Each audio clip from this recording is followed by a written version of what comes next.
Assalamualaikum warahmatullahi wabarakatuh. Selamat pagi.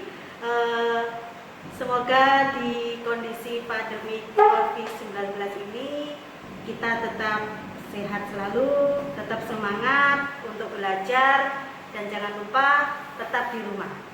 Oke.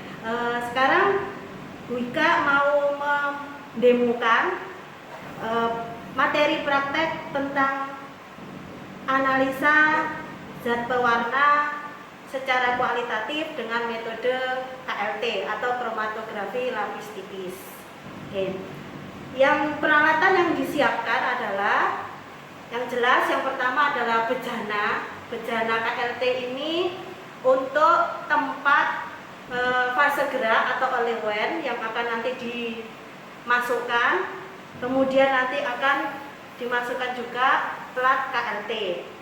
Peralatan kedua yang penting adalah plat KLT, di mana plat KLT ini terbuat dari bahan aluminium atau dari bahan kaca.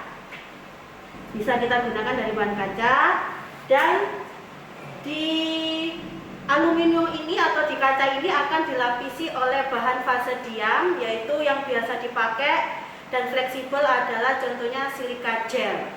Ya, yang putih ini adalah silika gelnya. Oke. Yang berikutnya adalah pensil dan penggaris untuk memberi tanda ukuran di plat KLT-nya. Kemudian bahannya ada bulu domba, di mana bulu domba ini adalah media yang kita gunakan untuk menarik dan melepaskan warna yang ada di dalam makanan atau minuman. Dan selanjutnya bahannya adalah sampel, di mana sampel ini boleh bentuk cair maupun padat, dan yang diutamakan yang warnanya pekat. Kemudian bahan-bahannya sebagai warna standar, kita gunakan warna-warna pewarna pada umumnya yang diizinkan maupun yang tidak diizinkan. Ada Ponseo 4R, kemudian Karmoisin, kemudian Sansea, kemudian Tartizin, kemudian Rodamin B, dan yang terakhir Sunset Yellow. Di mana warna-warna ini kita larutkan biasa dengan Aquades. Kemudian nanti sebagai standar, warna bagus standar nanti kita totolkan juga di plat KLT.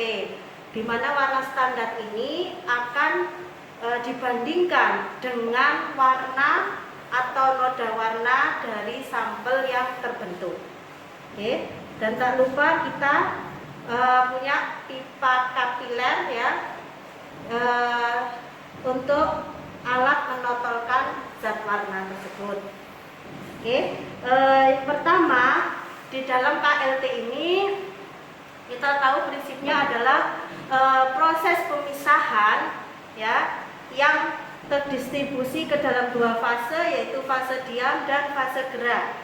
Di mana fase diamnya ini bisa bahannya silika gel, bisa selulosa, dan fase geraknya bisa tunggal dan bisa campuran.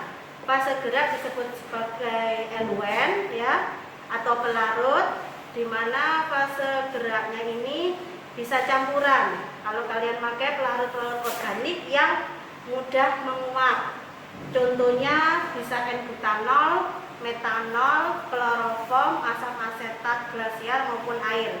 Dalam praktek ini kita memakai campuran pelarut atau fase gerak campuran, yaitu N-butanol, asam asetat glasial sama air dengan perbandingan 4:5:1 perbandingan campurannya. Oke, yang pertama kita persiapkan plat KLT-nya. Kita memakai plat KLT dari bahan aluminium foil. Yang pertama, kemudian kita garis ukuran 2 cm tersebut sebagai garis awal atau garis dasar dari proses atau penotolan warna.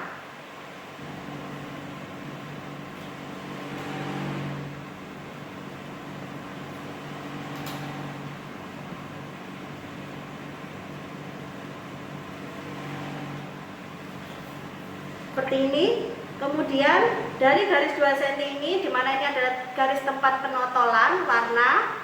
Kemudian dari garis 2 cm kita ukur ke atas sepanjang 6 cm dengan penggaris, kemudian kita garis.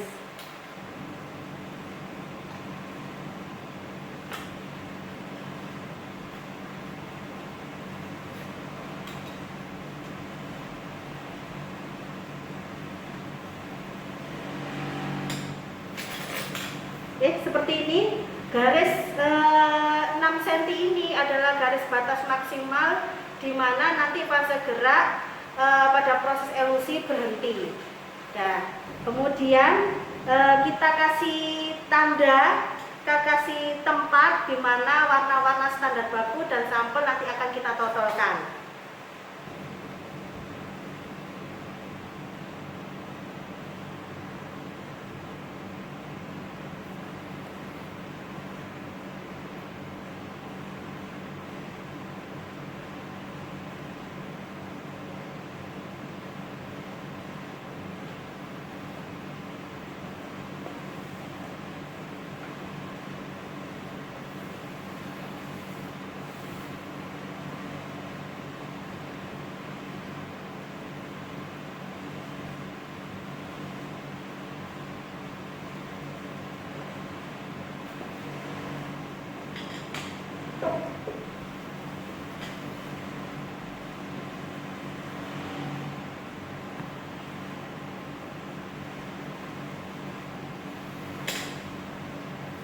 Oke, seperti ini.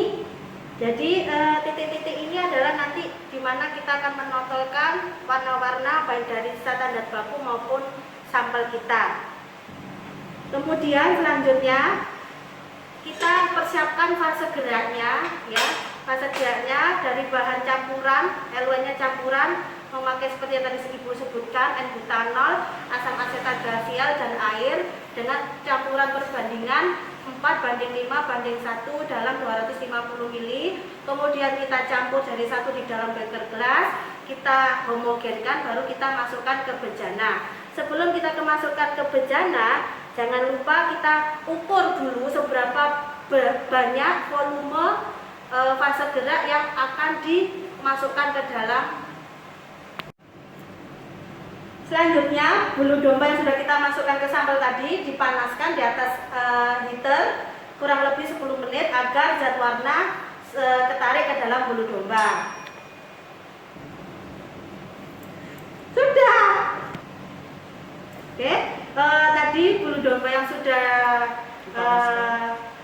menarik zat warna, kemudian setelah 10 menit dipanaskan, kita masukkan ke larutan amoniak 10% bulu domba tadi. Fungsinya amoniak ini untuk melunturkan warna yang ada di bulu domba tadi. Sambil kita panaskan sampai warna di bulu domba larut di dalam larutan amoniak. Ini adalah warna yang sudah luntur dari bulu domba di dalam larutan amoniak. Di mana tadi bulu dombanya kita ambil dan kita buang, tidak dipergunakan lagi. Kemudian baru sampel ini siap ditotolkan ke dalam plat KLT yang sudah kita siapkan tadi.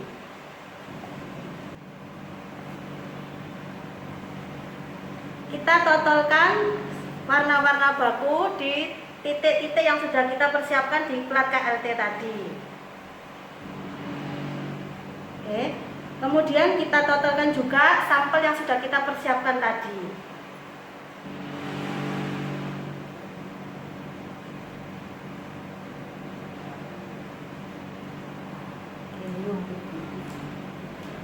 Ini hasil totolannya. Kemudian kita masukkan ke dalam bejana yang sudah kita persiapkan tadi, plat KLT-nya.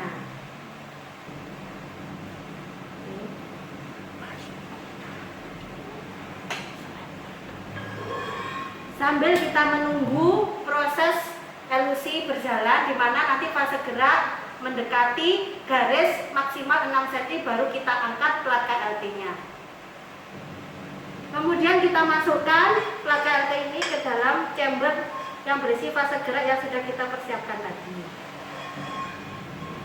Kemudian kita tunggu proses elusinya, terbentuknya noda warna sampai fase gerak mendekati garis 6 cm batas maksimal. Ini adalah hasil plat KLT yang sudah mengalami proses elusi, di mana sudah terbentuk noda-noda warna baik pada warna standar baku maupun sampel. Di sini noda warna yang terbentuk masih berbentuk tiling, di mana tiling itu kemungkinan besar komposisi dari fase geraknya, baik campuran jenisnya maupun perbandingannya masih belum tepat. Jadi perlu dilakukan pengulangan lagi. Yang betul adalah noda warna itu berbentuk lingkaran.